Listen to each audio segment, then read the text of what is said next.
반갑습니다. 다소 시스템 심리아의 장천수 부장입니다. 오늘은 산업계의 피로 파손 사례 및 내구에서 기술 동향을 주제로 세미나를 진행을 하도록 하겠습니다. 제가 오늘 설명드릴 내용은 크게 네 가지로 구분됩니다. 먼저 피로 파손 사례에 대해서 그림 위주로 설명을 드리도록 하고요. 그 다음에 내구 이론 및 내구 수명에 미치는 영향 인자들에 대해서 설명을 드리도록 하겠습니다. 그리고 세 번째로는 내구 설계 기준이 어떤 것들이 있는지, 그리고 산업 현장에서 사용하고 있는 내구 시험 사례에 대해서 설명을 드리도록 하고요. 마지막으로는 산업 현장에서 사용하고 있는 내구 해석 기술에 대한 동향을 설명드리도록 하겠습니다. 먼저 피로 파손 사례에 대한 내용이 되겠습니다. 자, 먼저 피로에 대한 그에 대해서 처음 접하시는 분들이 계실 텐데요.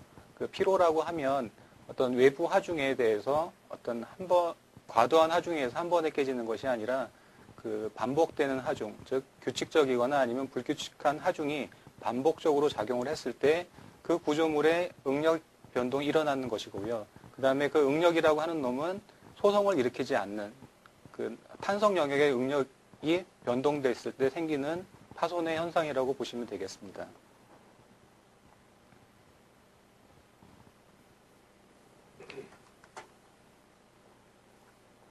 가장 먼저 이제 어떤 부품의 파손 문제가 생겼을 때 그 설계자나 시험 그리고 해석하시는 분들이 가장 먼저 하셔야 될 부분은 뭐냐면 파단면 분석을 하셔야 되는 부분입니다.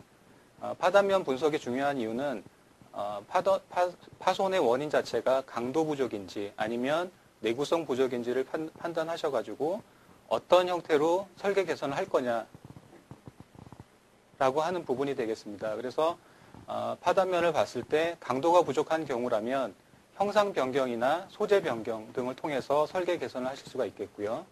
그 다음에 그 내구성이 부족한 경우라면 일단은 앞에서 말씀드렸던 강도 부족에서 대응하는 형상 변경, 소재 변경 등을 사용하실 수도 있겠지만 또 다른 방법으로 열처리나 표면 마무리 또 생산 공법을 바꾸는 방법으로서 문제를 해결할 수가 있겠습니다.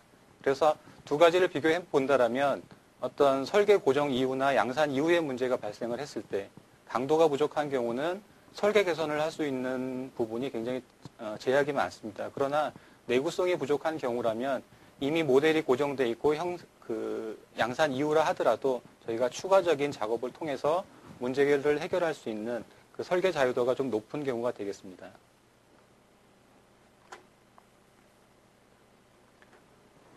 먼저 이제 피로 파손 단면을 보여드린 이유는 앞에서 설명을 드렸던 것처럼 피로 파손 단면을 보았을 때 이놈이 강도 부족인지 아니면 내구성 부족인지를 판단하실 때 지금 보시는 그림처럼 피로 파단면이 보인다라고 하면 이 경우는 피로 파손의 문제구나라고 인식을 하실 수가 있습니다. 그림에서 보시는 것처럼 맨 위쪽에 보시면은 이제 균열이 시작되는 생성되는 영역이 있고요. 그 다음에 물결 무늬가 보이면서 면이 매끄러운 그 균열 성장에 대한 영역이 있습니다. 그리고 마지막으로 단면이 울퉁불퉁한 면을 보이실 텐데요. 이 부분은 이제 저희가 프랙처라고 하는 부분인데 앞에서 균열이 생성이 돼서 진전하면서 단면 자체가 붙어있는 영역이 굉장히 이제 좁아지겠죠. 이 좁아지는 영역에 기존의 그 외부 화정 자체가 변하는 게 아니라 그대로 들어온다라고 하면 이 작은 단면으로서 견뎌야 되기 때문에 이 부분에 이제 국부적으로는 강도 부족 현상이 생길 거고요. 그래서 이 부분에 프랙처 현상이 나타난다라고 보시면 되겠습니다.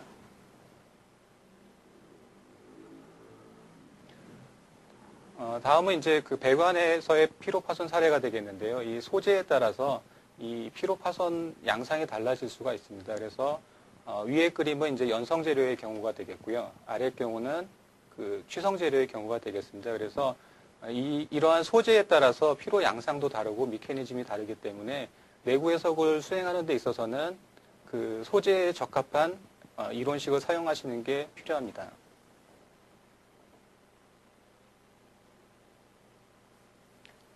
다음은 이제 자동차 그 샤시 부품 중에 피로 파손 사례인데요. 이렇게 보시면은 그 볼 조인트 영역과 그 다음에 그 로암의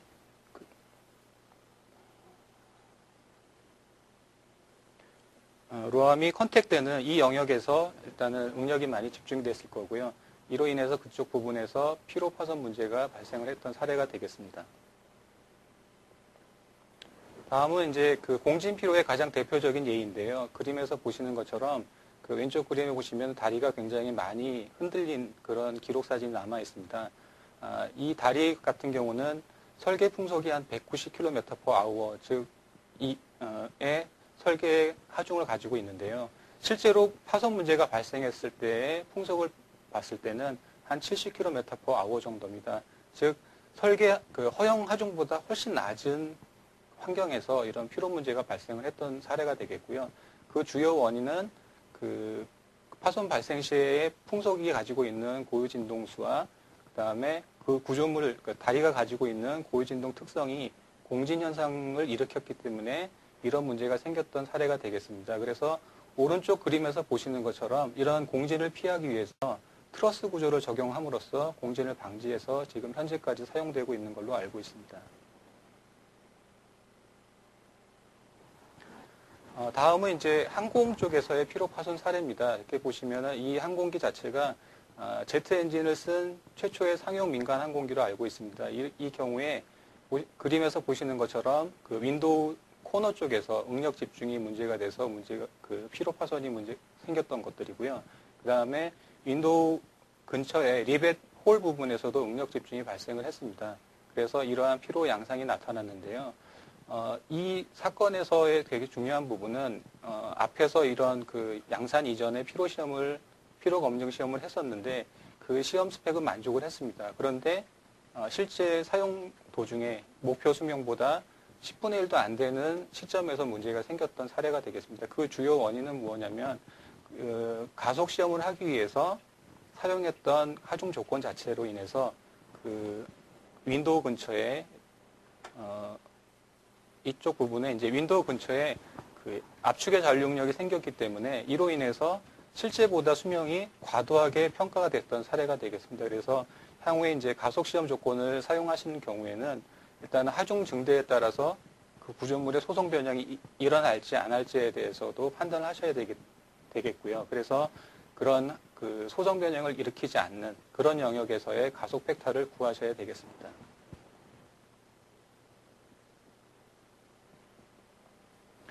다음은 그 엑셀 샤프트에서의 피로 파손 사례가 되겠는데요. 이렇게 왼쪽 그림에서 보시는 것처럼 어떤 기하학적 불연속성이 생기는, 즉 저희가 흔히 얘기하는 노치가 있는 영역에서 피로 문제가 발생을 하고 있습니다. 그래서 설계 개선 방안은 오른쪽 그림에서 보시는 것처럼 그 단면 자체의 변화가 없게끔, 그리고 표면 마무리를 통해서 응력 집중이 생기지 않게끔 설계를 해서 개선을 할 수 있겠습니다.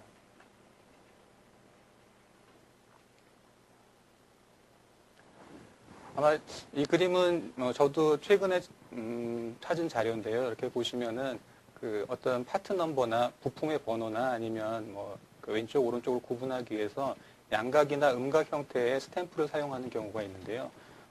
이 경우는 이런 스탬프에서 균열이 생성이 돼서 피로 파손에 이른 그런 사례가 되겠습니다. 그래서 저희가 해석을 하시는 분들은 이러한 스탬프에 대한 부분을 그 모델에 반영을 하지 않으시는데요. 실제 그 양산되는 부품에 있어서는 이러한 그 노치도 가지고 있기 때문에 이런 부분을 어떻게 반영을 해야 될지도 관심을 좀 가지셔야 될 것 같고요.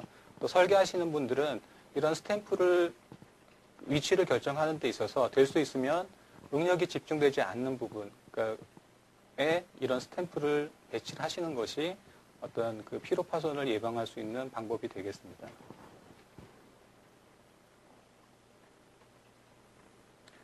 다음은 그 미국에서 발생했던 그 파이프에서의 피로 파손 사례가 되겠습니다.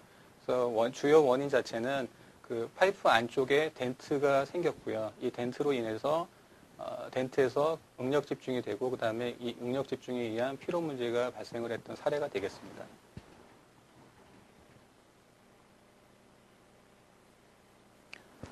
마찬가지로 이거는 세탁기에 대한 내용이 되겠는데요. 요새 드럼 세탁기를 많이 쓰시는데 드럼 세탁기 같은 경우는 이제 그 크게는 캐비넷, 그 다음에 그 안쪽에 이너 터보와 아우터 터보라고 하는 세탁조가 들어있는데요. 보시면은 내구 시험 도중에 이런 스틸 파트에서도 문제가 생기고요. 그 다음에 저희가 흔히 얘기하는 엔지니어링 플라스틱을 사용했던 이런 부품에서도 이런 피로 문제가 생길 수가 있습니다. 그래서 대부분 보시는 것처럼 그 어떤 그 인터페이스 포인트, 즉 저희가 흔히 얘기하는 하드 포인트에서 하드 포인트, 즉 연결되는 부분에서 이런 내구 문제가 많이 생기고 있다라는 것을 이해를 하시면 되겠고요. 다음에 이제 그 타이어에 대한 피로 파손 사례입니다. 근데 이런 경우는 생산자보다는 소비자의 잘못으로 인해서 이런 피로 문제가 생긴다는 내용이 되겠고요. 그 왼쪽에 이제 조사한 내용을 보게 되면 타이어에 대한 뭐 공기압을 잘못 조정을 했다거나 관리를 잘못했을 경우, 그 다음에 저희가 예상치 못한 도로의 뭐 이물질들로 인해서 이런 피로 문제가 생긴다는 내용이 되겠고요. 그래서 전체 피로 파손 중에 약 뭐 80%, 90% 이상이 이러한 사용자 측이나 아니면 그 사용 환경에 따른 그 문제로 인해서 이런 피로 파손 사례가 발생을 한다는 내용이 되겠습니다. 어떻게 보면 생산자 입장에서는 굉장히 그 리콜이나 이런 부분에 그 회피할 수 있는 그런 내용이 되겠고요. 실제로 이제 사용자 입장에서는 타이어 같은 경우는 이런 공기압이나 이런 부분을 잘 관리해야 되겠다라는 내용을 이해하시면 되겠습니다.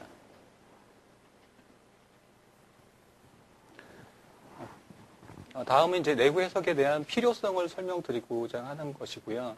보시면은 기존에 접근하시는 방법들이 보통 그 강도 해석을 위주로 이제 접근하셨을 텐데 왜 그러면 강도 해석 이외에 내구 해석을 해야 되느냐 하는 내용이 되겠습니다. 그래서 기존에 사용하고 계시는 강도 해석 기준은 최대 하중을 기준으로 최대 응력이 뭐 항복을 넘지 않는다 아니면 인장 강도를 넘지 않는다라는 기준을 가지고 접근하실 텐데 이런 경우에 실제 취약한 부분을 찾아내지 못하는 우려를 범할 수가 있습니다. 그래서 반드시 일단은 그 강도 설계를 하시는 분들도 내구성에 대한 평가를 더 진행하시는 게 좋을 것 같습니다. 마찬가지로 데이나라고 하는 미국의 자동차 부품 업체가 발표한 사례인데요. 이렇게 보시면은 가운데 있는 그림 자체가 이게 내구 해석 결과고요. 그 다음에 오른쪽에 있는 경우는 강도 해석 결과입니다. 보시면은 그 강도 해석에서의 최대 응력이 발생하는 부분과 그 다음에 그 내구 해석을 했을 때 취약부가 다름을 알 수가 있습니다. 이런 경우에는 그 컨택되는 부분에 있어서 그 컨택이 됐다 안 됐다 하는 부분이 생길 거고요. 그다음에 실제 사용 도중에 생기는 어떤 응력의 이력 자체를 강도 해석 기준으로는 평가할 수 없기 때문에 이런 차이점이 발생한다라고 보시면 되겠습니다. 그래서 이런 컨택이나 그다음에 실제로 어떤 불규칙 하중을 받는 부품에 대해서는 강도 해석 기준으로 접근하시기보다는 내구 해석을 수행하시는 게 좋겠습니다.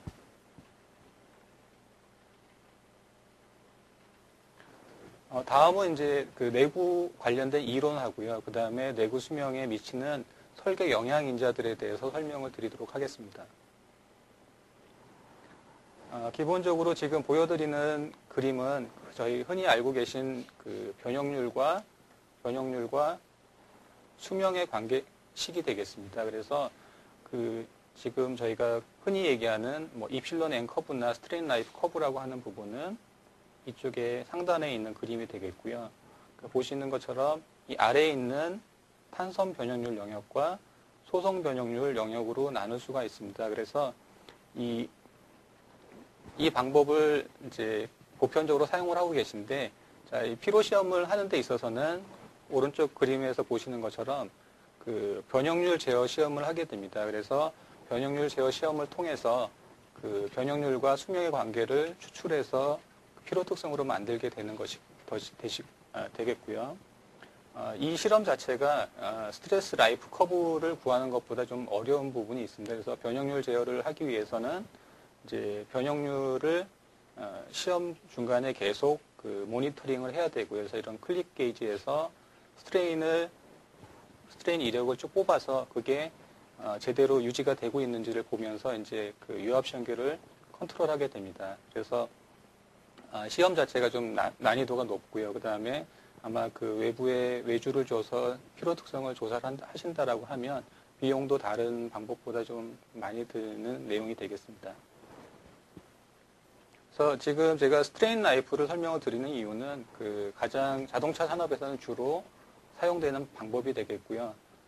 응력의 수준이 높으냐 아니면 낮으냐에 따라서 그 원래의 목적인 스트레인 나이프 커브의 접근법이 사용될 수도 있고요. 그 다음에 이 커브 자체에 그 탄성 변형률 영역을 가지고 있기 때문에 이 영역 자체를 스트레스 라이프 커브로 보실 수도 있겠습니다. 그래서 이 입실로렌 커브를 하나를 가지고 계시다라면 그 변형률 수명 관계식이나 응력 수명 관계식으로 또 모두 사용하실 수가 있기 때문에 그 효율성 자체가 높다라고 설명을 드릴 수가 있겠습니다. 다음은 이제 마이너 법칙에 대해서 설명을 드리려고 하는데요. 앞에서 잠깐 설명을 드렸던 것처럼 그 변형률 수명 관계식이나 아니면 응력 수명 관계식에서는 하중 제어나 아니면 변형률 제어를 통해서 그 피로 시험을 하게 되는데 그때 사용되는 그 스트레스 응력 진폭이나 변형률 진폭 자체가 일정한 경우가 되겠습니다. 그런데 실제로 사용되는 그 실제 구조물에 있어서는 불규칙 하중을 받는 경우가 대부분이 되겠고요. 그렇다면 그 정연파 형태의 어떤 일정 진폭이나 일정 변형률 상태로 구한 피로 특성을 그 구조물에 반영을 할 수 있느냐라고 하는 부분이 되겠습니다. 그래서 그런 부분을 해결하기 위해서 일단은 저희가 흔히 얘기하는 레인플로 카운팅이라는 방법을 써서 정연파 형태로 분리를 해내게 되겠고요.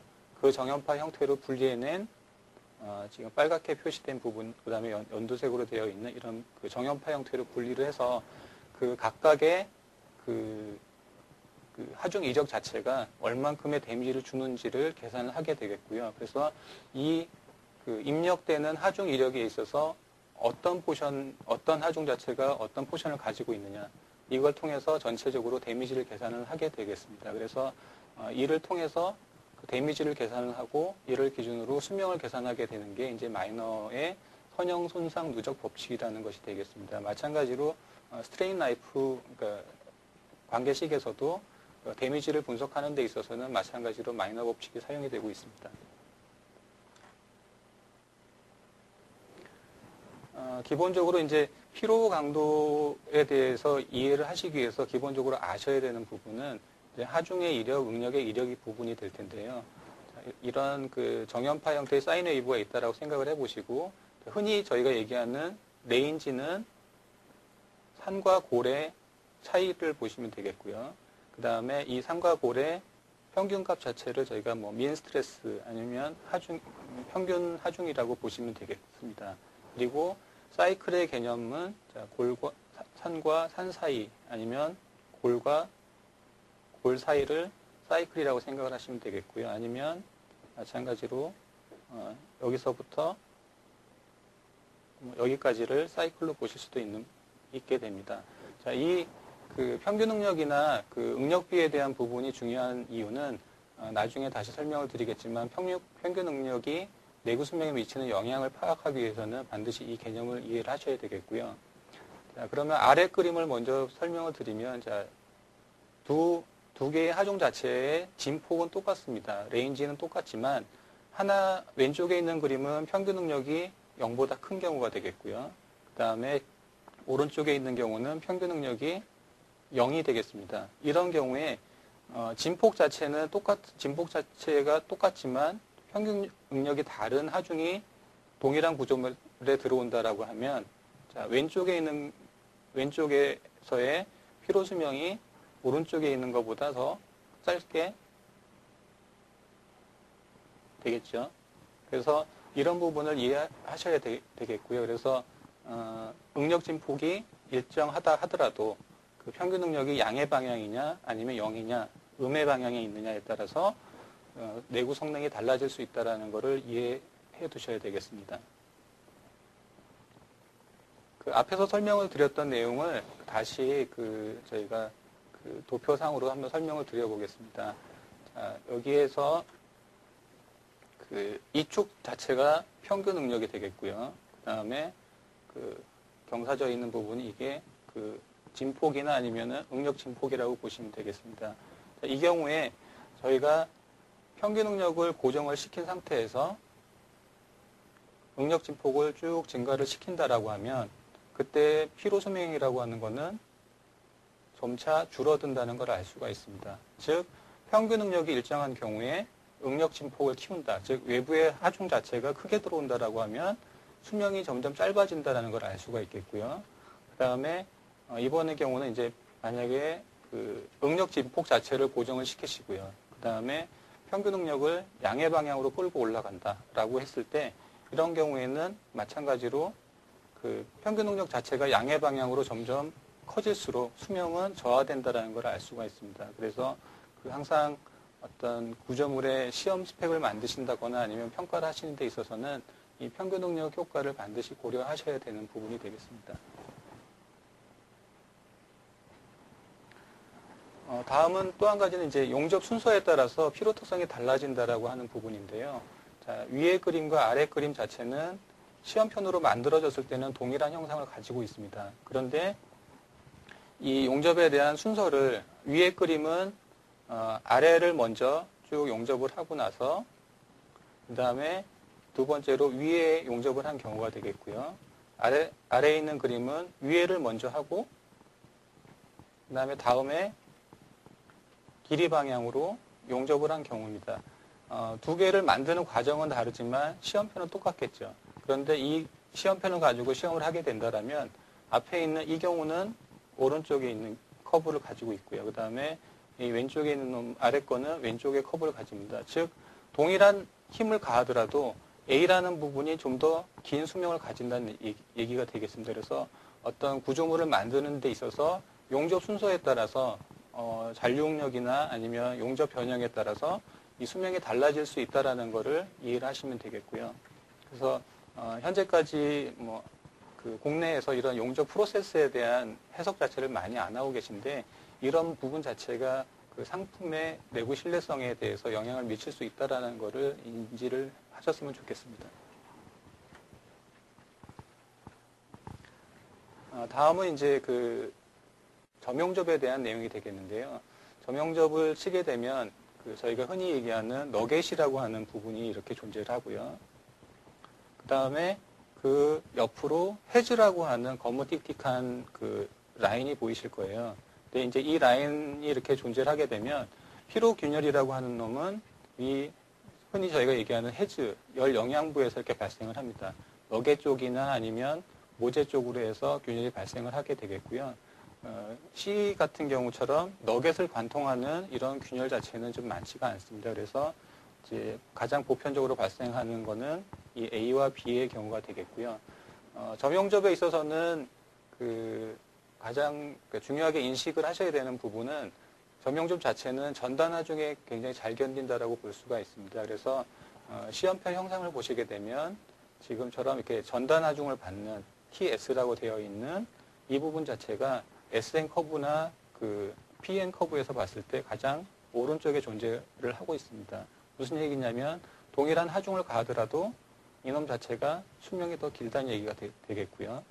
그래서 될 수 있으면 전단 하중이 걸리게 그 배치를 하셔야 됩니다. 그런데 구조물을 접합을 하다 보면 그 반드시 이렇게 전단 하중을 걸리게 할 수는 없겠죠. 그래서 이런 그 인장이 걸리는 형태로 배치를 한다라고 하면 될 수 있으면 인장 하중을 줄일 수 있게끔 이 기울기 자체를 좀 예각으로 잡아주는 게 전단 하중이 크고 인장 하중이 작게끔 배치를 할 수가 있습니다. 그래서 될 수 있으면 전단 하중이 걸리는 형태로 배치를 하시는 게 좋고요. 그다음에 점용접 같은 경우는 용접 직경을 증대를 시키거나 아니면 판재의 두께를 증대시킴으로써 이제 수명을 증가시킬 수가 있는데요. 이 두 가지 다 설계자 입장이나 생산자, 생기 입장에서는 그 좋은 개선 방법이 아닙니다. 그래서 지금 설계자가 할 수 있는 부분은 아니고요. 그 CA 하시는 분들이 그 용접의 위치 자체를 그 최적화함으로써 이런 문제를 좀 개선할 수 있도록 도와주셔야 되는 부분이 되겠습니다.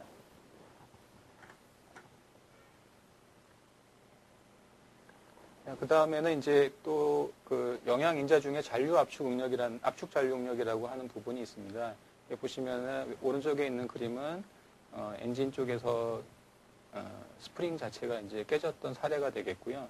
보시면은 이제 저희가 그 스프링 같은 경우는 저희가 그 샤피닝이라고 하는 방법을 가지고 그 표면에 압축 잔류력을 만들어주는 경우가 되겠고요. 보시면은 그 외국의 사례인데 이 샷건 자체를 두 방향에서 사용을 해서 그 저희가 그 이쪽 부분과 그 다음에 상단 모두를 다 샤피닝 효과를 반영해 줄 수 있는 그런 그 공법을 사용을 하고 있습니다. 만약에 뭐 국내에서도 이렇게 사용하고 계신지는 제가 파악은 못했는데 이런 방법을 적용함으로써 실제로 설계자가 노트를 했던 이런 그 샤피닝에 대한 효과 자체를 제대로 반영을 하려면 지금 보시는 것처럼 스프링의 각도를 고려해서 그 샷건을 두 개를 사용함으로써 원하는 위치에 정확하게 잔류력을 만들 수 있는 그런 방법이 필요하겠습니다. 그리고 나머지 부분에도 보면 이제 그 내구 수명을 향상시킬 수 있는 압축 잔류력이라고 하는 놈은 질화 처리를 한다거나 아니면 샤피닝, 그다음에 뭐 침탄 처리, 그다음에 냉간 하변을 하는 경우에 이런 피로 특성을 향상시킬 수가 있겠습니다. 자, 앞에서 설명을 드렸던 내용을 다시 한번 보여드리면 이제 저희가 샤피닝을 하게 되면 이제 압축 잔류력이 생길 거고요.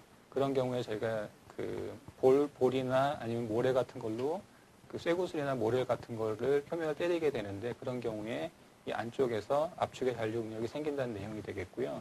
그다음에 이제 침탄 처리나 이런 걸 하게 되면 마찬가지로 표면 근처에서 여기에 압축 잔류력이 생긴다 이렇게 보시면 되겠습니다. 그래서 저희가 압축 잔류력을 만드는 방법으로는 샤피닝, 그 다음에 냉간 하변, 그 다음에 폴리싱을 통해서 일단은 그 응력 집중을 줄이는 방법이 있고요. 또 한 가지는 뭐 침탄이나 질화 처리를 통해서 또 개선을 할 수가 있습니다. 다시 부연 설명을 드리면 그러면 반대로 인장에 잔류력이 생기면 이제 피로 수명이 저하될 텐데요. 그런 경우 어떤 경우들이 있냐면 도금 강판을 쓰는 경우는 인장의 잔류력이 생기기 때문에 피로 수명이 저하가 됩니다. 그리고 그다음에 열간하변을 하는 경우도 마찬가지로 인장의 잔류력이 생기게 됩니다. 그래서 두 가지에 대해서는 그 피로 수명을 저하시키는 방법이기 때문에 그런 소재들은 어떤 기능성 부품이나 힘을 많이 받는 부재에 대해서는 그 열간하변 강판을 쓰시는 걸 좀 조심하셔야 되는 부분이 되겠습니다. 그러면 일반적으로 사용하는 그 피로 파손을 방지하는 방법으로는 어떤 것들이 있는지 설명을 드리겠습니다. 그래서 전체적으로 봤을 때는 응력 집중을 일단 줄여야 되는데요. 결국에는 기하학적으로 형상 자체가 기하학적으로 불연속성이 생기지 않게끔 해야 된다는 내용이 되겠고요.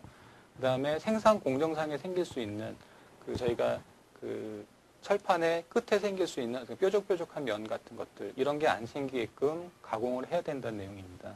그 다음에 또 한 가지는 어떤 열 처리를 통해서 열 처리를 작업을 하는 동안에 그 표면과 그 다음에 내부의 금속 조직학적 불연속성 자체를 좀 방지를 해야 된다는 내용이 되겠고요. 많이 이제 강도를 증가시키기 위해서 캔싱이라는 방법을 많이 쓰시는데 이 경우에는 이제 강도는 높아지지만 그 외부와 그다음에 내부의 금속 조직학적으로 불연속성이 생기기 때문에 저희가 뭐 템퍼링을 한다거나 하는 방법을 통해서 조직을 좀 그 연속성을 주는 그런 방법이 또 적용이 되고 있습니다. 그래서 그 부분도 인지를 하셔야 되겠고요.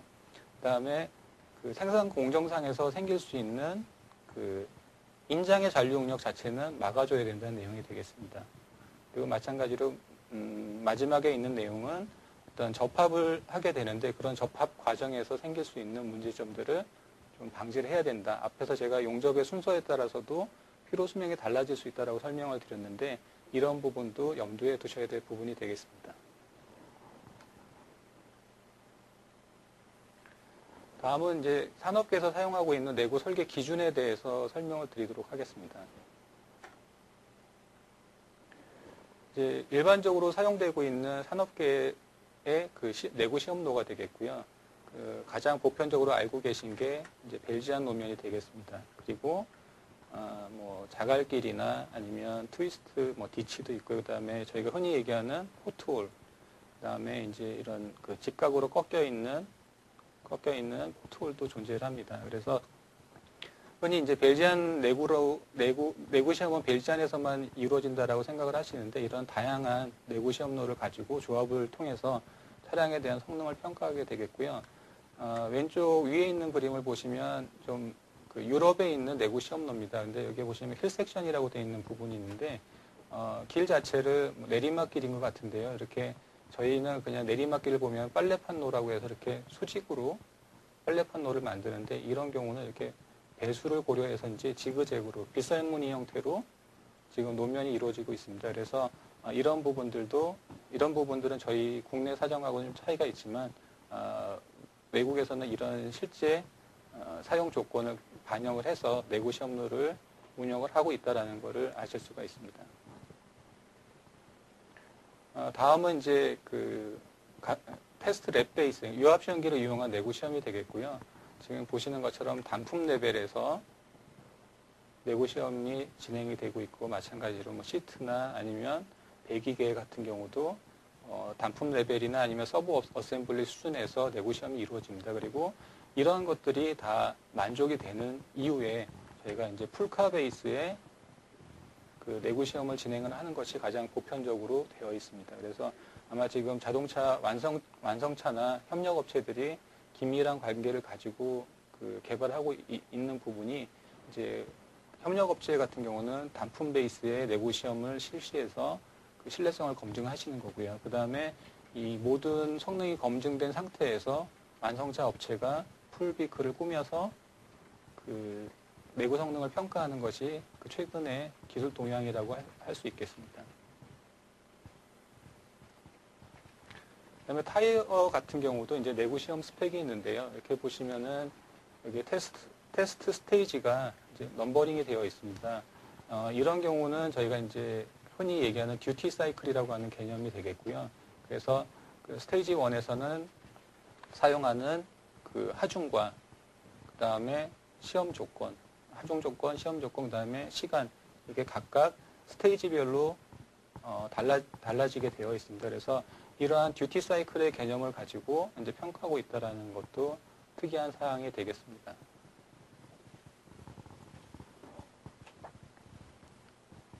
자, 이번에는 저희가 뭐 플랜트나 아니면은 저희 일반 가정에서 접할 수 있는 파이프 같은 경우도 이런 경우에는 이제 그 소재 자체에 대한 그 내구성 평가도 이루어져야 되겠고요. 그 다음에 이런 부분적인 구조물의 부분적인 형태에서 내구 시험을 수행하는 경우도 있습니다. 그리고 그 컴포넌트 레벨에서 아니면 압력 용기 자체만 가지고도 이제 시험을 진행을 해서 이제 그 내구성을 평가하는 방법이 되겠고요. 그래서 뭐 자동차뿐만 아니라 이런 플랜트나 아니면 발전 설비에서도 여러 가지 이제 시험 스펙을 가지고 그 내구성을 평가하고 있다라는 것을 기억을 해두시면 되겠고요. 다음은 이제 내부에서 기법에 대해서 설명을 드리겠습니다. 그래서 뭐 기법 자체가 이렇게 크게 어렵지는 않고요. 이미 접해 보신 분들은 굉장히 쉽다라고 생각을 하실 겁니다. 그래서 내부에서 기법이라고 하는 것들은 어떤 것들이 있는지 설명을 드리겠습니다. 그래서 먼저 저희가 이제 피로 수명을 계산하기 위해서 내구 수명을 계산하기 위해서는 해석적인 방법으로도 되겠고요. 그다음에 그 시험적인 방법으로 접근할 수가 있습니다. 시험적인 방법으로 접근하는 경우는 저희가 스트레인 게이지를 장착을 해서 그 부분에서 나오는 스트레인을 뽑아낼 수 있겠죠. 그래서 그 스트레인을 베이스로 저희가 수명을 계산할 수도 있습니다. 그런데 시험적인 방법으로 접근하는 경우에 단점이라고 하면 그 스트레인 게이지를 붙이는 위치를 어떻게 결정할 거냐. 그거는 이제 경험에 의존하거나 아니면 강도 해석을 통해서 취약부를 찾아내야 되는 그런 번거로움이 있고요. 그 다음에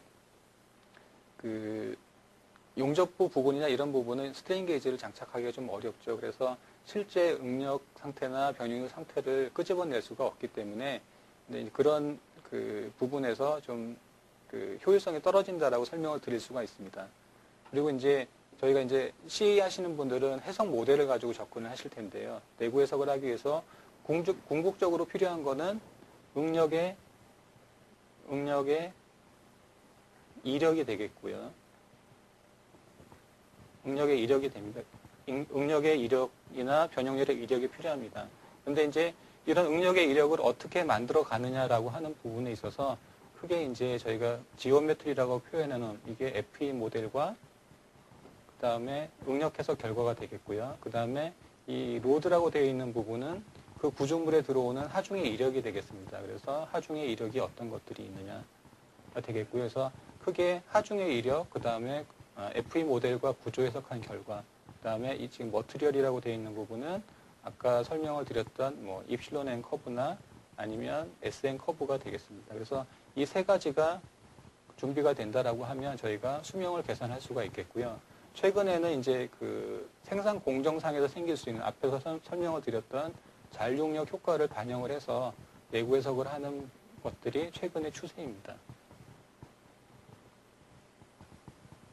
그래서 전반적으로 내구 해석 과정을 그냥 쭉 그려 놓았는데요. 이렇게 보시면은 CAD, 즉 지오메트리를 준비하는 것부터 수명을 평가하는 데 사용되는 그 보편적인 소프트웨어들을 적어 놓았습니다. 그래서 뭐 이미 그 사용하시는 제품들도 있을 거고요. 그냥 그 한번 어떤 것들이 지금 내구 수명 평가를 위해서 사용되고 있는지 이렇게 한번 보시면 될 것 같습니다.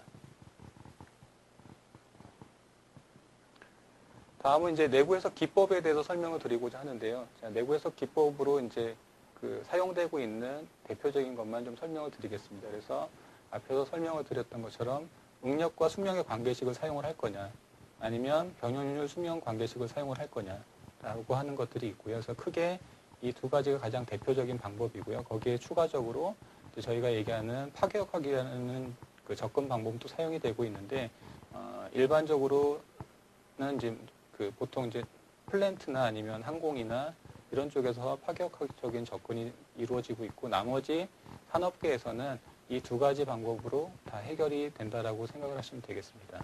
그 다음에 이제 이 앞에 두 가지 방법으로 표현하지 못하는 것들이 뭐냐면 앞에 타코마 다리처럼 공진 현상이 발생하는 경우에 어떤 식으로 수명을 평가할 거냐라고 하는 부분이 되겠습니다. 그래서 크게 이제 저희가 그 모드 중첩법이라고 하는 MSM이라고 하는 방법과 그 다음에 바이브레이션이라고 하는 방법으로 접근할 수가 있고요. 뒤에 다시 설명을 드리겠지만 이 두 가지가 공진 현상을 표현할 수 있는 그 대표적인 내구 해석 기법입니다. 그래서 두 개에 대한 차이점은 뒤에 다시 설명을 드리겠습니다. 그다음에 또 한 가지는 이제 이 앞에 있는 것들은 이제 그 보통 모재에 대한 부분을 설명을 드리는 거고요. 그다음에 용접부 같은 경우는 어떻게 평가할 거냐라고 하는 부분입니다. 그래서 점용접이 될 수도 있고 아니면 그 저희가 흔히 얘기하는 CO2 용접, 아크 용접에 대한 부분이 될 겁니다. 그래서 기존의 방법들은 이제 그 노미널 스트레스를 계산하고 영국 규격에서 제공하고 있는 용접부 필요 특성을 가지고 접근하는 방법도 있고요. 그 다음에 그 하스파 스트레스나 이퀴벌런트 스트럭처럴 스트레스를 가지고 접근하는 방법들이 있습니다. 그래서 크게는 기존의 노미널 스트레스를 가지고 접근하는 방법, 그 다음에 하스파 스트레스를 가지고 하는 방법, 그 다음에 이퀴벌런트 스트럭처럴 스트레스를 적용하는 방법, 이렇게 세 가지로 구분을 할 수가 있습니다. 그 다음에 그 다음에 있는 거는 이제 하이 템퍼레처 퍼티그라고 하는 부분은 이제 저희가 그 서머 미케니컬 아래에 있는 서머 미케니컬 퍼티그하고는 좀 개념이 다르다고 보시면 되겠고요. 일단은 서머 미케니컬 퍼티그를 먼저 설명을 드리면 응력과 온도 자체가 다 변동이 있어야 됩니다. 이런 경우에는 서머 미케니컬 퍼티그를 사용을 하셔야 되겠고요. 하이 템퍼레처 퍼티그라고 하는 놈은 어떤 경우냐면은 그 사용 환경 자체가 그 구조물이 사용되는 환경 자체가 고온일 경우, 즉 그 스틸을 사용하거나 아니면 알루미늄을 사용하시거나 할 때 그 사용 온도 자체가 굉장히 높아서 피로 특성에 영향을 주는 경우에 국한해서 사용을 하는 겁니다. 그래서 이 하이 템퍼레처 퍼티그 같은 경우는 그 구조물의 온도 분포를 고려해서 각 절전마다의 온도에 따른 피로 특성을 각각 연결하도록 하는 방법이 되겠죠. 그래서 그런 방법을 사용하는 것은 이제 그 온도 자체가 굉장히 높고 그 다음에 그 정상 상대일 경우라고 생각을 하시면 되겠습니다. 그 다음에 이제 크립 같은 경우는 그 보통 자동차 같은 경우에 그 인스트루먼트 판넬이나 이런 쪽에서 그 평가하는 기법이 되겠고요. 아까 앞에 설명을 드렸던 것처럼 소재의 특성에 따라서 그 피로 수명을 계산하는 방법이 달라져야 된다고 말씀을 드렸는데, 일단은 취성 재료 같은 경우는 저희가 뭐 주응력, 주변형률 관계식을 쓰시면 되겠고요. 그다음에 소재가 연성인 경우에는 브라운 밀러 메소드를 쓰시는 게 가장 그 실제 현상을 표현하기에 적합합니다.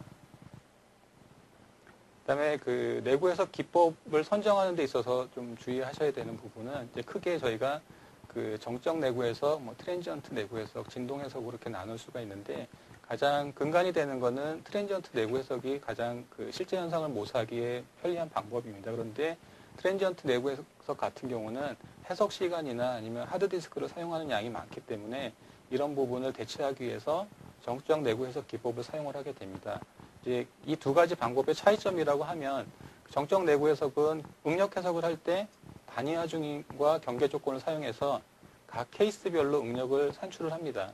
그 다음에 그 결과에다가 하중 이력을 조합을 해서 전체적으로 응력의 이력 자체를 만들어내는 게 정적 내구 해석이 되겠고요. 대부분의 이제 그 자동차 샤시 부품이나 일반 기계에서 사용하는 방법이 되겠습니다. 근데 이제 이 정적 내구 해석 기법의 단점이라고 하면 공진 현상이나 과도 하중, 그 다음에 하중의 순서에 대한 영향을 고려할 수 없다라는 단점이 있습니다.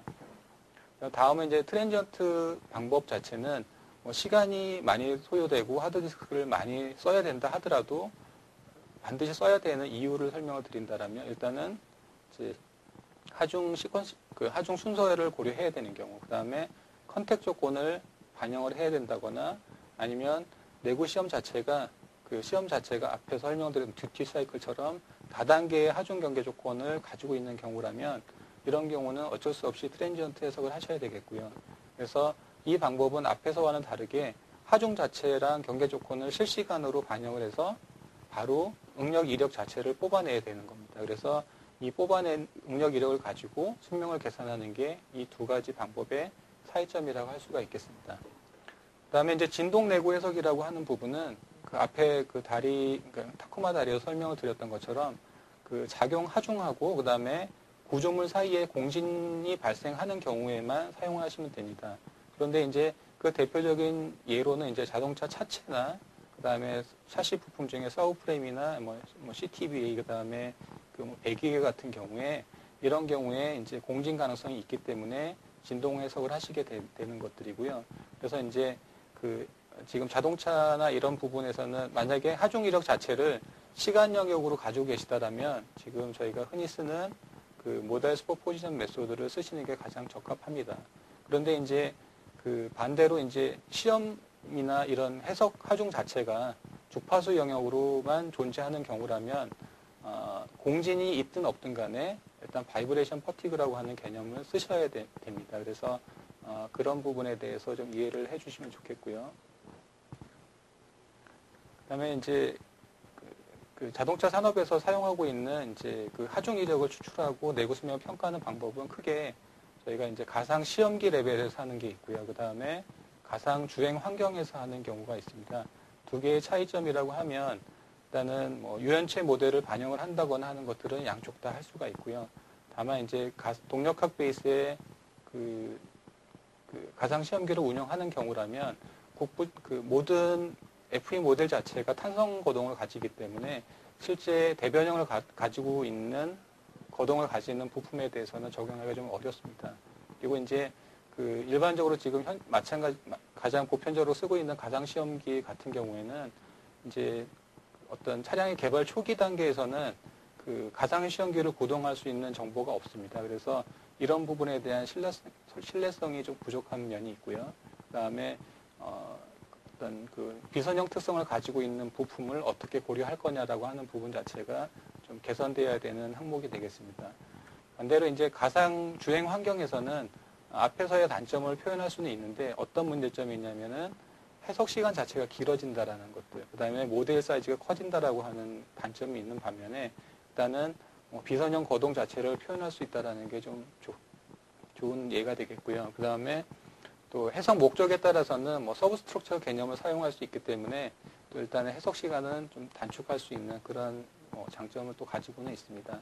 그래서 앞에서 가상시험기 같은 경우는 하중 이력을 추출을 해서 그 추출된 하중 이력을 구조물에 가하고 그다음에 그를 통해서 내구 수명을 평가하는 게 하나의 단계고요. 그다음에 가상 주행 환경에서는 실시간으로 응력 이력을 산출할 수 있기 때문에 별도의 구조 해석을 통한 응력 이력을 뽑는 과정이 필요 없습니다. 그래서 바로 내구 수명을 평가할 수 있는 장점이 있습니다. 그런데 가상 주행 환경에서의 문제점은 그 타이어 모델을 어떻게 개발을 할 거냐, 어떤 신뢰성 있는 타이어를 사용할 거냐라고 하는 부분이 지금 관심을 가지고 있는 부분이 되겠습니다. 그래서 아마 향후에는 지금 그 가상 시험기를 활용하는 것보다는 가상 주행 환경을 사용하는 이러한 개념이 좀 더 널리 사용될 거라고 예측이 되고 있습니다.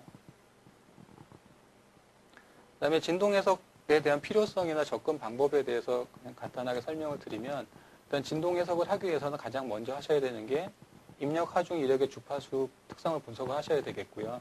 그 다음에 그 해석 대상 구조물의 고유진동 특성을 분석을 하셔야 됩니다. 그래서 이 두 가지가 공진이 될지 안 될지에 대한 판단을 하셔가지고 이 부분은 진동 내구 해석을 해야 되겠다. 아니면 앞에서 설명을 드렸던 그 정적 내구나 트랜지언트 해석을 해야 되겠다라고 결정을 하시면 됩니다. 그래서 그 진동 해석 방법에 대해서는 크게 두 가지 있다라고 설명을 드렸는데요. 이제 모드 중첩법을 사용을 할 거냐, 아니면 그냥 바이브레이션 퍼티그를 사용을 할 거냐라고 하는 부분인데, 일단은 그 주파수 영역의 하중 이력을 가지신 경우는 무조건 바이브레이션 퍼티그를 쓰셔야 되겠고요. 이 경우는 응력 수명 관계식으로만 접근하실 수가 있습니다. 반면에 이제 모드 중첩법을 쓰시는 경우는 이제 시간형의 하중 이력을 사용하시게 될 거고요. 응력 수명 관계식이나 변형력 수명 관계식 모두 사용하실 수가 있습니다. 그래서 앞에 그 가상 시험기를 이용한 내구 해석에 대한 부분을 그냥 그림으로만 보여드리겠습니다. 그래서 전체 단품 베이스나 서브 어셈블리 베이스로 풀카 레벨 또는 아니면 시험 조건에 해당하는 유업 시험기 자체를 모사해서 평가할 수도 있겠고요.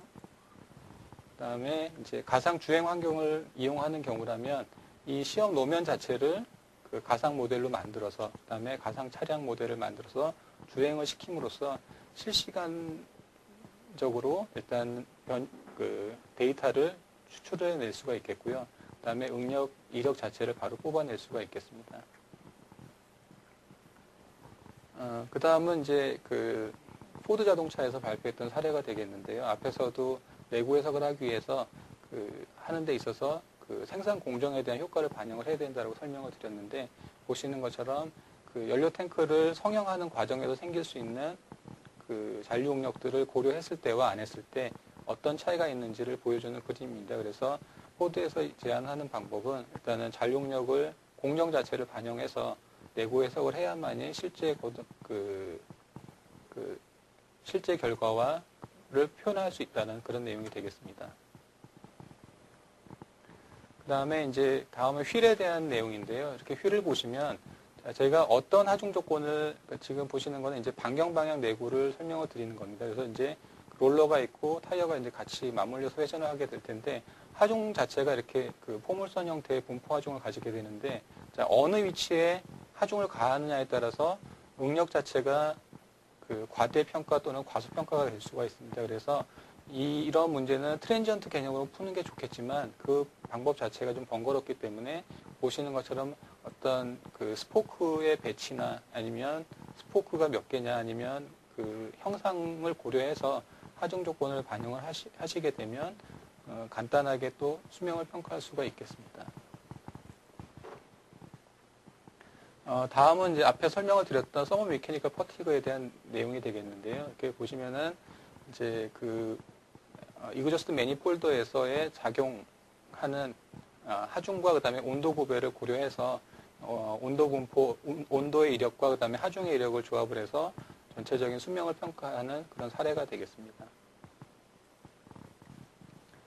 그다음에 이제 그 또 다른 한계는 이제 파워트레인 같은 경우에 그 기존의 그 파워트레인 해석하시는 경우에는 이제 보통 응력 그다음에 수명 관계식을 가지고 접근하셨는데, 최근에 이제 엔진 자체가 고성능 엔진을 개발하면서부터 국부적인 소송 변형이 많이 생기고 있습니다. 그래서 이런 경우에는 이제 응력 수명 관계식보다는 변형률 수명 관계식을 이용하는 게 좀 더 실제 현상을 모사할 수 있다는 그런 발표 내용이 되겠습니다.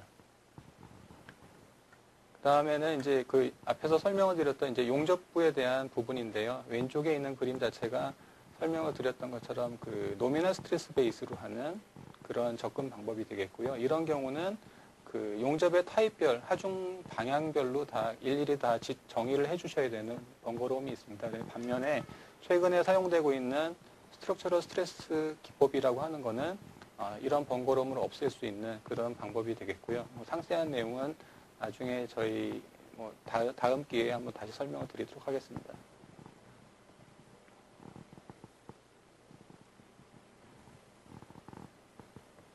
그래서 앞에 설명을 드렸던 그 이퀴벌런트 스트럭처럴 스트레스를 사용하는 방법은 이렇게 지금 산업계에서 사용되고 있는 여러 가지 시험 용접에 대한 형태를 고려해서 약 3,500개에 대한 시험 결과를 가지고 확률론적으로 접근한 내용이 되겠습니다. 그래서 그 최근에 이제 그 ASM이나 아니면 성급 등에서 지금 기존의 그 노미널 스트레스나 핫스팟 스트레스를 기준으로 했던 방법보다는 이퀴벌런트 스트럭처럴 스트레스를 가지고 접근하는 방법을 좀 더 선호하고 있는 추세입니다. 그래서 아마 그 ASME 코드에는 이미 등재가 되어 있고요. 성급에서는 올해나 내년쯤에 아마 그 용접부에 대한 수명 평가 방법을 이퀴벌런트 스트럭처럴 스트레스로 고정을 할 예정입니다.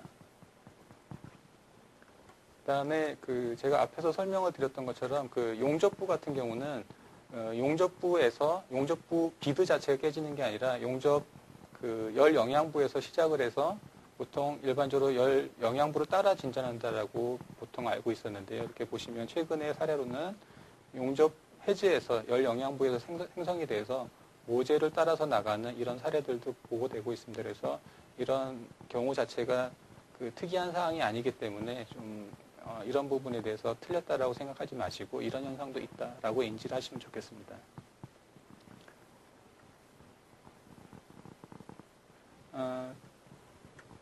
최근에 이제 그 SA나 아니면 그 오토 스틸 파트너십에서 그 최근에 사용되고 있는 그 용접부 해석 기술에 대한 평가를 하고 있는 경우가 되겠습니다. 그래서 이 내용에 대해서는 좀 자세하게 보시고 싶으신 분들은 fatigue.org라고 하는 사이트에 가셔가지고 이런 내용을 좀 보실 수가 있습니다. 그래서 www.fatigue.org에 가시면 관련된 내용을 좀 보실 수가 있으니까 좀 나중에 참고하시고요. 그래서 시간이 없는 관계로 제가 설명을 드리고 질의응답이 있으면 답변을 드리도록 하겠습니다.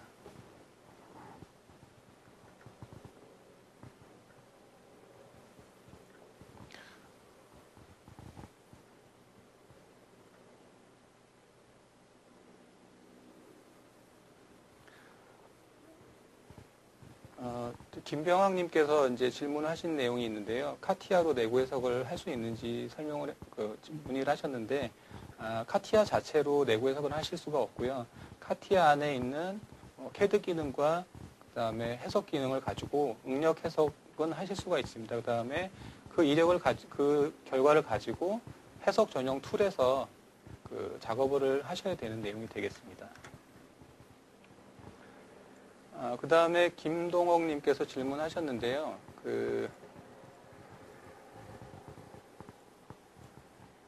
굉장히 좀 내용이 기네요. 그래서 두 번째 질문 중에 피로 파괴를 센싱할 수 있는 방법이 어떤 것들이 있는지 문의를 하셨는데, 저희가 흔히 얘기하는 EPD, 일렉트릭 파워, 저희가 전이차법이라고 하는 방법이 있습니다. 그래서 어떤 구조물에 그 전류를 흘린 다음에 그 구조물에서의 전압을 측정을 함으로써 이제 그 균열을 예측할 수 있는 방법도 있고요. 아니면 어쿠스틱 에미션 같은 걸로 계속 지속적으로 모니터링을 할 수 있는 방법도 있습니다.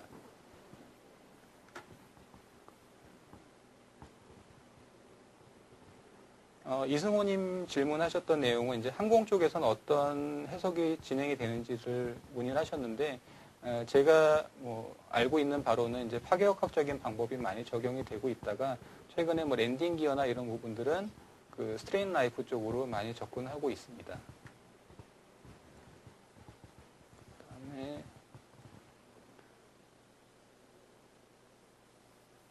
지금 이제 황원주님께서 질문하신 것 중에는 내구 해석에 대한 그 정확도를 문의를 하셨어요. 그런데 이 피로 해석에 대한 신뢰성이라고 하는 것들은 앞에서 설명을 드렸던 것처럼 구조 해석을 얼마나 잘했느냐, 그 다음에 하중 이력을 제대로 가지고 있느냐, 그 다음에 피로 특성을 제대로 준비했느냐, 이 세 가지가 다 조합이 되어야 되는 것들이고요. 그 다음에 가장 중요한 거는 해석자나 설계자가 그 시스템을 정확하게 분석을 하고 있어야만이 이제 신뢰성을 높일 수가 있습니다. 그래서 뭐 그런 부분들은 뭐 경험을 해 가시면서 그 향상시킬 수 있는 방법이 되겠습니다.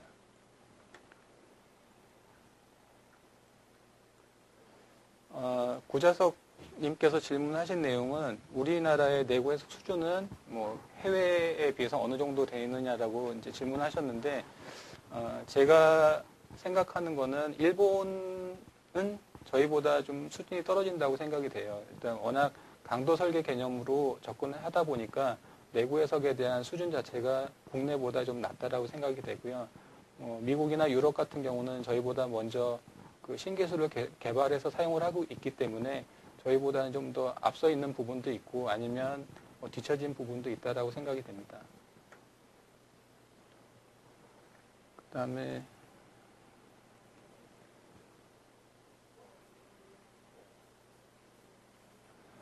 김용사님이 질문하신 것들은 내용은 이제 그러면 그 응력 수명 관계식과 변형률 수명 관계식을 어떤 기준으로 접근을 해야 되느냐, 사용 선택을 해야 되느냐라고 하시는 부분인데, 제 경험으로는 그냥 그 응력 수명 접근법을 쓰시기보다는 변형률 수명 관계식을 쓰시는 게 가장 보편적이라고 생각이 되고요. 뭐 이론적으로는 뭐 10의 4 사이클을 기준으로 그 이상인 경우는 SN, 그 다음에 그 이하인 경우는 E필론 N으로 접근하시는데, 그거보다는 일반적으로 사용되는 그 스트레인 라이프 메소드를 접근하시는 게 가장 좋습니다.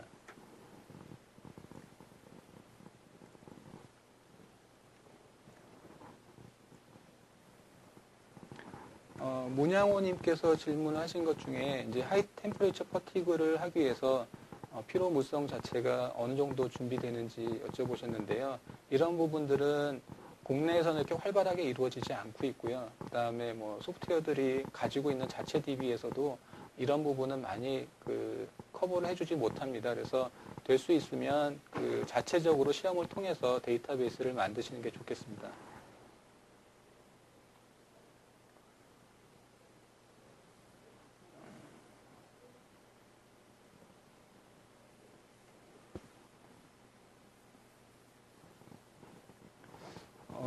이승호님께서 질문하신 내용 중에 다이몰라라는 제품하고 시뮬리하고 어떤 관계가 있는지 좀 문의를 하셨는데, 이 부분은 제가 좀 잘 모르기 때문에 나중에 기회가 되면 개인적으로 연락을 주시면 답변을 드리도록 하겠습니다.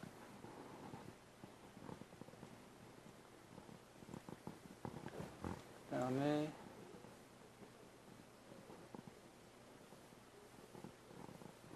임태환님께서 질문하신 것 중에는 진동 해석 및 정적 내구 해석에 대해 신뢰성이 있는 거를 여쭤보시는 것 같은데요. 이거는 소프트웨어들마다 특징이 있고, 그 다음에 그 사용 환경 자체가 어떠냐에 따라서 그 신뢰성이 차이가 날 수가 있습니다. 그래서 어떤 제품이 좋고 나쁘다를 판단하시기보다는 그 실제로 사용하시면서 그 가장 그 우리 제품에 맞는 소프트웨어를 가지고 하시는 게 좋을 것 같습니다.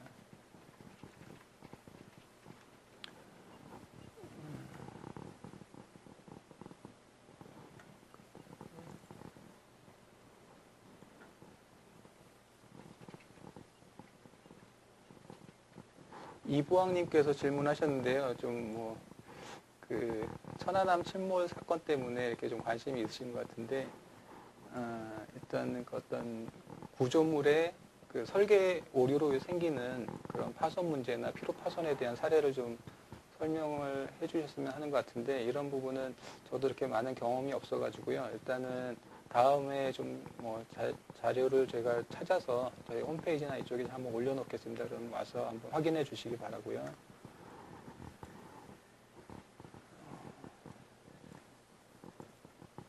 질문이 계속 올라오고 있어가지고요.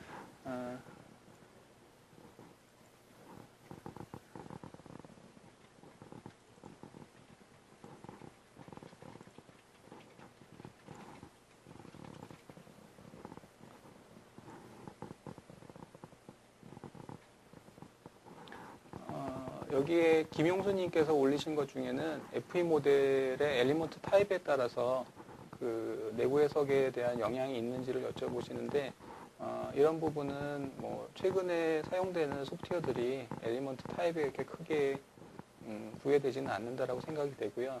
그다음에 그 모델 자체를 어떤 잘 표현할 수 있는 뭐 적정한 엘리먼트 사이즈나 타입을 가지고 쓰신다라고 하면 크게 문제가 없다라고 생각이 됩니다. 그리고 그러한 그 FE 모델이나 하중 경계 조건에 대한 부분을 그 신뢰성을 평가하시기 위해서는 지금 사용하고 계시는 FE 모델과 하중 경계 조건을 대비해서 실제 계측을 통해서 한번 그 모니터링을 해보실 필요가 있겠습니다.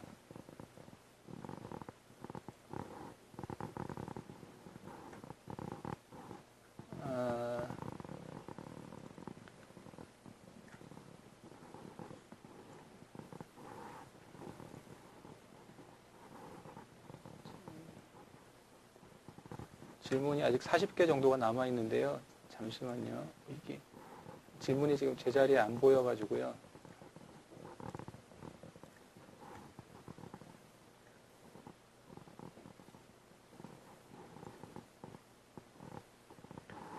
김정원 님이 그 올리신 걸로는 이제 그 머티리얼에 대한 SN 커브를 찾을 수 있는 사이트가 있는지를 그 지금 올려주셨는데, SN 커브에 대한 이런 그 피로 물성 DB를 공개하고 있는 사이트는 많이 없고요.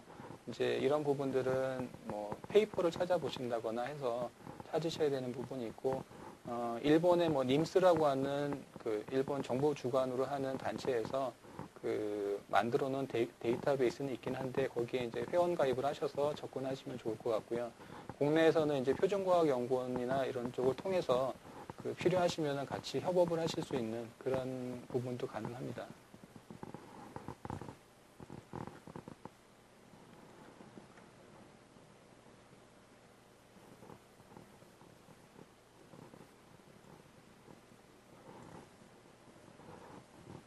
박태현님께서 올리신 거는 이제 VPG 활용하기에는 해석 시간이 너무 길다라고 이제 그 조언을 해주셨는데요. 일단은 기존의 해석 그 가상 주행 환경보다는 지금의 그 해석 환경 자체가 좀 많이 좋아졌고요. 그 다음에 그 필요한 부분은, 그러니까 불필요한 부분이나 아니면 좀 모델을 간단하게 표현할 수 있는 그 기술이 개발되었기 때문에 뭐 그 가상 주행 환경을 향후에 적용하시는 데는 크게 문제가 없다라고 생각이 됩니다. 그 다음에 이제 박용재님께서 올리신 게 금형 해석을 하시고 싶은 것 같아요. 그래서 그 금형 같은 경우는 인장 굽힘 하중이 아니라 압축 하중을 주로 받는다라고 하셨는데요. 이런 경우도 그 앞에서 제가 설명을 드렸던 이제 브라운 밀러 메소드 같은 경우를 접근하시게 되면 일단은 그 해석 접근 가능하다라고 생각이 되고요.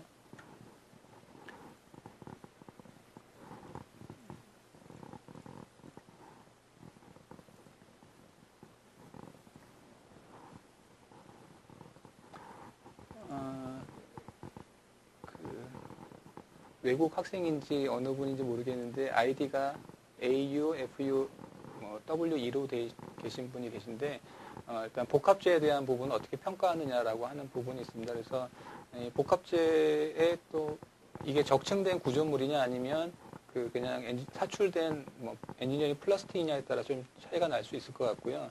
그래서 복합제 같은 경우는 될 수 있으면 그 스트레인 라이프 메소드로 접근하시는 게 좋습니다. 그래서 그 이유는 변형률 자체가 굉장히 크기 때문에 복합제의 거동 자체를 표현하기 위해서는 스트레인 베이스로 평가하시는 게 좋겠고요. 그 다음에 뭐 이방성 재료에 대한 수명 선도를 어떻게 정의할 수 있는지 여쭤보셨는데 이런 부분은 아마 지금 나와 있는 상용 내부 소프트웨어에서는 이런 부분이 좀 부족한 부분이 있고요. 뭐 향후에 좀 개발돼서 진행이 되지 않을까라고 생각이 됩니다. 그 다음에 김진우님께서 올리신 것 중에는 전자제품 쪽에 적용 피로 파손 사례가 있는지 이렇게 올려주셨는데 제가 접하기로는 전자제품 쪽에서는 좀 그런 자료들이 이렇게 많이 안 나와 있고요. 실제로는 내구 시험을 하시는데 한계 내구까지 하시는지는 잘 모르겠습니다. 그래서 이제 그런 파손 사례가 좀 많이 없는 게 현실입니다. 그래서 저희가 찾아볼 수 있는 거라고는 이제 웹사이트를 통해서 하게 되는데 혹시 주변에 그런 사례가 있다라고 하면 오늘 참석하신 분들 중에 김진우님에게 좀 설명을 해주셨으면 좋겠습니다.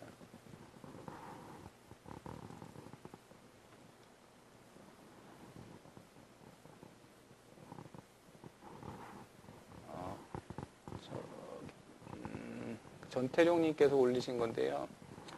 플라스틱 부품 자체를 내구 해석으로 접근할 건지 아니면 강도 해석으로 접근할 건지 판단을 하시고 싶은 것 같아요. 근데 엔지니어링 플라스틱 같은 경우는 제 경험으로는 그래도 내구 해석을 하시는 게 좋을 것 같고요. 강도 해석만으로는 거동 자체, 피로 특성 자체를 표현하기가 좀 어렵기 때문에 내구 해석을 적용하시는 게 좋을 것 같습니다.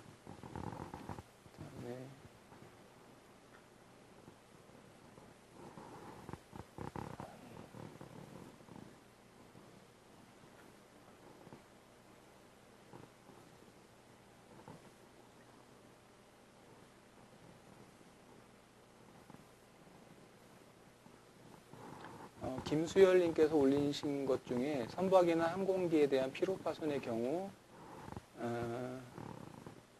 시뮬레이션 횟수 강도 외에 더 중요한 요인이 어떤 것들이 있는지 이렇게 문의를 하셨는데요. 일단은 항공이나 선박 같은 경우는 성급이나 아니면은 기존의 항공사에서 정해준 룰을 따라서 평가를 하시기 때문에 많은 사례들은 많이 없습니다. 그런데 지금 그렇게 정의되어 있는 규격이라고 하는 놈들에 대한 신뢰성 자체가 예전의 방식을 그대로 쓰는 거기 때문에 그런 부분들을 어떻게 보정을 해서 사용을 할 거냐라고 하는 그런 것들이 영향을 줄 부분인데 그 부분을 어떻게 보정을 할 거냐라고 하는 게 중요한 요인이 될 것 같습니다.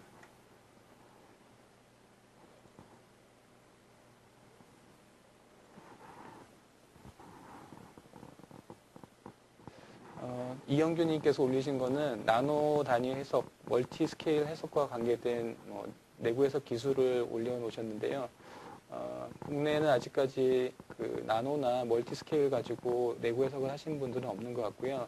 제가 알기로는 텍사스 주립대에 이런 방막 필요하시는 분들이 하고 계신 연구하시는 분들이 계신데 그쪽을 통해서 좀 정보를 받으시면 좋을 것 같습니다.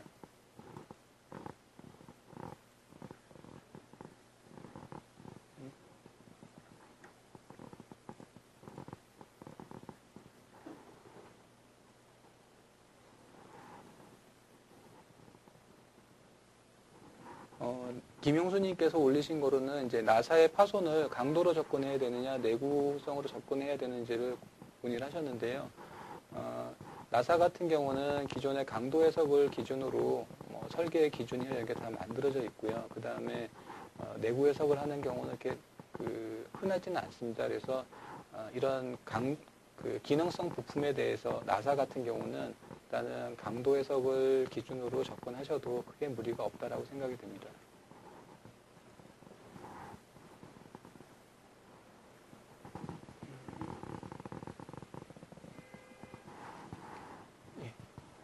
근데 지금 질문이 아직 30몇 개가 남아 있는데 지금 원래 행사 진행 일정이 좀 많이 지연이 돼가지고요.